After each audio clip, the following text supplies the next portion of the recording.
All right, And so let's dive into we understand um the process. We understand the disease. What about the symptoms? well, You symptoms. know, The symptoms is their analytics. But but but no, I think that they really believe that people pay to see these home runs. I think that they love the idea of these. It's one of those things that makes the hairiness on the back of my back go up every time I hear it. He likes these big hairy monsters, come in and hit 400-foot home runs, in their sleep. I don't.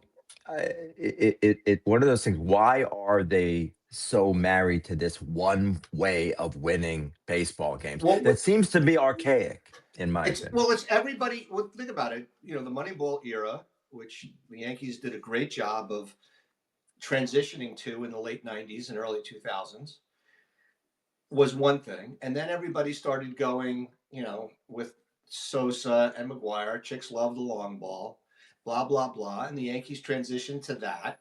Then baseball started shifting, and baseball started to figure things out that it's easier to get more swing and miss from the guys, and baseball started to change, or it's starting to change. You start seeing, the change to the base size was moved it even further, but base running and stealing bases had started to come back into the game before the Hmm. beat the box bases.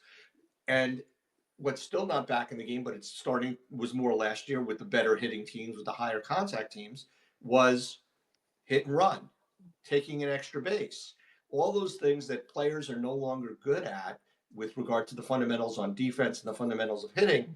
The better teams, the Blue Jays offensively, the Dodgers offensively, the Cubs offensively, the Astros, before they started losing all their players offensively, were all able to make contact. Now, Hmm. look at a guy like Eugenio Suarez. I'm just going to call Suarez because I can't say his first name. The man has one of the highest barrel rates in baseball. He's coming off a year where he hit more than 50 home runs. He's still above average, not a stud, but above average third baseman. But he strikes out 170 times. But his hard contact rate is fantastic. When he hits it hard, but he doesn't hit it that often, and he hits 220, 230. He doesn't have a contract, and he's only 33, 34 years old. Why doesn't he have a contract? Because he doesn't really bring much to the table except home runs, strikeouts, and he doesn't bring very many walks. And the Yankees are still in that mode. And what they don't do is they don't have a cohesive lineup.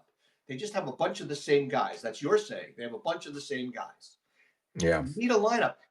Judge should never be batting second on a team where your 8 and 9 hitters have on base percentages below 300. It ruins his ability to knock in runs.